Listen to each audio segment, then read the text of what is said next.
செல்லக்குட்டீஸ் எல்லாருக்குமே வந்து பார்த்தீங்கன்னா ஒரு சிறப்பான மாலை வணக்கம்ப்பா. 10, 11, 12ஆம் வகுப்பு மாணவர்களுக்கு மிக முக்கியமான அறிவிப்புகள்ல பார்ட் 2 ஏற்கனவே பார்ட் 1 வந்து பார்த்தீங்கன்னா அப்லோட் வந்து பண்ணிட்டேன். இந்த ஒரு சூழ்நிலையில் தான் இது வந்து பார்ட் 2. வீடியோவை முழுமைக்குமே ஸ்கிப் பண்ணாம வந்து பாருங்க செல்லக்குட்டீஸ். வாங்க இப்போ வீடியோக்குள்ள போகலாம். பிட் அடிக்கலாமா ப்ரோ? மினி பிட் எடுக்கலாமா ப்ரோ? திரும்பி திரும்பி எட்டி எட்டி பார்த்து எழுதலாமா ப்ரோ? ஒன்னே ஒன்று சொல்கிறேன், இந்த வீடியோக்குள்ளே போகிறதுக்கு முன்னாடி அது எல்லாமே உங்களுடைய நேரத்தை பொறுத்து தான் இருக்குது. அந்த நேரத்தை பொறுத்து தான் மாட்டிக்கிட்டு சில நண்பர்கள், சில விதமான ஸ்டூடெண்ட்ஸு லைஃப்பை தொலைச்சவங்களும் இருக்கிறாங்க. சில பேர் வந்து கண்டுக்காமல் விட்டதும் இருக்கிறாங்க. ஸோ அதுக்கு நான் விட்டடிக்கலாம் சொல்லலை, ஓகேங்களா? வீடியோவை ஃபுல்லாக பாருங்கள். ஓகே, குறிப்பாக தமிழ்நாட்டில் பொதுத் தேர்வுகள் வந்து மார்ச் 1ஆம் தேதி நடைபெறுகிறது. மார்ச் 1ஆம் தேதி முடிஞ்சிச்சா உடனே அந்த பேப்பர் பண்டல் பேப்பர் கரெக்ஷனுக்கு, பேப்பர் வேல்யூவேஷனுக்கு. கடந்த முறை எப்படியோ, அதற்கு முன்முறை எப்படியோ, இப்பயும் நான் ஒரு சவால் கட்டுறேன். கடந்த ஆண்டை விட அதற்கு முன்னாண்டு அதிகமாக ரிசல்ட் கொடுத்ததை நம்ம இந்த வருஷம் எடுப்போம். நான் வருஷம் வருஷம் சொல்லுவேன். இந்த முறையும் சொல்கிறேன். கடந்த ஆண்டை நான் மெர்ஜ் பண்ணதை சொன்ன மாதிரியே இந்த முறையும் சொல்கிறேன். 100% வந்து பார்த்தீங்கன்னா சேலஞ்சாகவே சொல்கிறேன், பர்சன்டேஜ் அதிகமாக தான் வரப்போகுது. போன வாட்டி 94 92 எடுத்தீங்கன்னு நினைக்கிறேன். 92 94 தெரில. ஸோ அது இப்போ 1% அதிகமாக தான் இருக்கும். அப்போ 1% அதிகமாக வருதுன்னா கிட்டத்தட்ட ஒரு 20,000 30,000 ஸ்டூடெண்ட்ஸ் அதிகமாக பாஸ் ஆவாங்க அப்படின்னு வந்து அர்த்தம். சரி, ஓகே, விடிய முழுமைக்கும் வந்து பாருங்க சில குட்டீஸ். குறிப்பாக நான் ஏற்கனவே ஃபஸ்ட்டு பார்ட்டில் என்ன சொல்லியிருந்தேன் அப்படின்னா, எந்தெந்த இதோ படிக்கணும், என்ன மாதிரி மெத்தட்ஸ் எழுதணும்னு சொல்லிட்டு.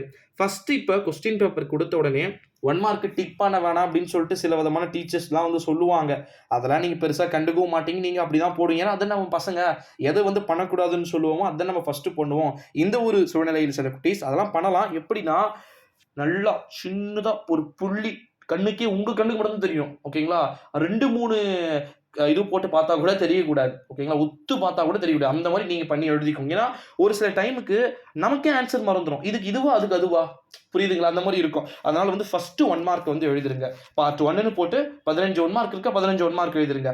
20 1 மார்க் இருக்கா, 20 1 மார்க் வந்து எழுதிருங்க. 1 மார்க் நீங்க எழுதிட்டீங்க அப்படின்னா அந்த 20ல ஒரு 15 எடுத்தா கூட அப்பா 15 மார்க் எடுத்தாச்சுப்பா, அடுத்து 2 மார்க் 3 மார்க் 5 மார்க்னு சொல்லிட்டு கடகடன்னு முடிச்சிடலாம். இதுதான் ப்ரொசீஜர். எடுத்த உடனே சில ஸ்டூடெண்ட்ஸ் வந்து என்ன பண்ணுவாங்க, பேக்ல இருந்து ஃப்ரண்ட் ஸ்டார்ட் பண்ணுவாங்க. அது தப்பு. எப்பவுமே வந்து பார்த்தீங்கன்னா தப்பு. ஃபர்ஸ்ட் டீட்டெயில்ஸ் வந்து எழுதுறது நல்லது தான், இல்லைன்னா வந்து கிடையாது. பட் நம்ம ஒரு டீட்டெயில் எழுதுகிற டைமுக்கு, ஒரு டீட்டெயில் எழுதுறதுக்கு 1/2 hour ஆகுது, இல்லை ஒரு 20 minutes ஆகுது அப்படின்னா ஜஸ்ட் 10 நிமிஷத்தில் நம்ம வந்து 1 மார்க் முடிச்சிருவோம். 20 மார்க். ஆனால் பட் ஒரு டீட்டெயில் ஃபுல்லாக எழுதி 5 மார்க் தான்.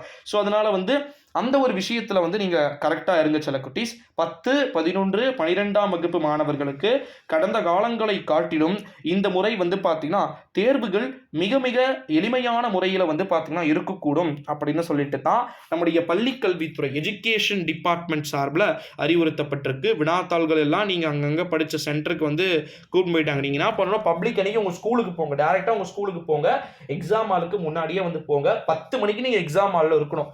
10 மணிலேருந்து 10:15 வரைக்கும் சும்மா கொஸ்டின் பேப்பர்ஸ் வந்து கொடுத்துருவாங்க. நீங்கள் செக் பண்ணணும், பார்க்கணும். 10:15 இருந்து, ஓகேங்களா, 1:15 வரைக்கும் 3 hours உங்களுக்கு டைம். 2.5 மணி நேரம் 2.25 மணி நேரம் இருந்தது 3 மணி நேரமாக மாற்றி இருக்கிறாங்க லாஸ்ட் ஒரு 2-3 இயர்ஸாக. ஸோ அதனால் வந்து அதையுமே நீங்கள் வந்து யூஸ் பண்ணி நல்லபடியாக எழுதலாம். பிட் அடிக்கணும், எட்டி பார்த்து கேட்கணுன்றதுலாம் உங்களுக்கு தேவையில்லை. ஆனால் இன்னொரு ஒரே ஒரு விஷயத்த சொல்லிக்கிற சில குட்டீஸ், தயவு செஞ்சு எந்த டீச்சர் சொல்கிறதையுமே கேட்டு பிட் அடிச்சிடாதீங்க. அதாவது ஒரு சில டீச்சர்ஸ்லாம் வந்து அவங்களே ஆன்சர் சொல்லி கொடுக்குறேன் அப்படின்னு நினச்சிக்கிட்டு ஏதோ ரொம்ப ஒரு மிகப்பெரிய ஒரு ஹீரோயினின்னு நினச்சிக்கிட்டு பண்ணுறது, அது முட்டாள்தனம். அந்த மாதிரி பண்ணி ஏகப்பட்ட ஸ்டூடெண்ட்ஸ் நம்ம சப்ஸ்கிரைபர்ஸே வந்து பார்த்திங்கன்னா டீச்சர் சீட் பண்ணியிருக்கிறாங்க ப்ரோ. வெளி ஸ்கூலில் இருக்கக்கூடிய டீச்சர்ஸ்லாம் வந்தாங்க, தப்பாக சொன்னாங்க கரெக்டு தான். ஒரு 20 1 மார்க் இருக்குன்னா அதில் 10 தான் ப்ரோ கரெக்டு அப்படிலாம் வந்து சொன்னாங்க. ஸோ அதனால் வந்து அந்த மாதிரிலாம் வந்து பண்ணாதீங்க. உங்களுக்கு எது கான்ஃபிடென்ட்டாக தோணுதோ அதை ஆன்சரை சூஸ் பண்ணுங்கள். நீங்கள் அதை விட்டுட்டு என் ஃப்ரெண்டு இதை தான் எழுதியிருப்பான், இதுவாக தான் இருக்கும், இல்லை இதுவாகவும் இருக்கும், பட் எதை எழுதுறது, சரி நான் இதே எழுதுறேன் அப்படின்னு சொல்லிட்டு எழுதுவீங்க. அந்த மாதிரி பண்ணவே பண்ணாதீங்க. வெளியே வந்து பார்த்தோம் அட்டே சே, நான் பேட் வேர்ட்ஸ் கூட வார்த்தை வரும், அந்த மாதிரி வந்து பார்த்தீங்கன்னா நீங்கள் நினைப்பீங்க. ஸோ அதனால் வந்து அந்த மாதிரியான பிரச்சனைகள்லாம் இருக்கக்கூடாது அப்படின்றதுக்காக தான் கொஸ்டின் பேப்பர்ஸ் வெரி ஈஸியாக வந்து கேட்குறதுக்கு சான்ஸ் இருக்குதுன்னு சொல்லியிருக்கிறாங்க சில குட்டீஸ். நீங்கள் அதை பற்றி பெருசாக கவலையே படக்கூடாது. ஒரே ஒரு துளி பர்சன்டேஜ் கூட நீங்கள் கவலைப்படக்கூடாது. ஏன்னா நான் ஏற்கனவே சொல்லிட்டேன், 90 மார்க் இருக்கிற சப்ஜெக்டில் 27 மார்க் எடுத்தால் பாஸு.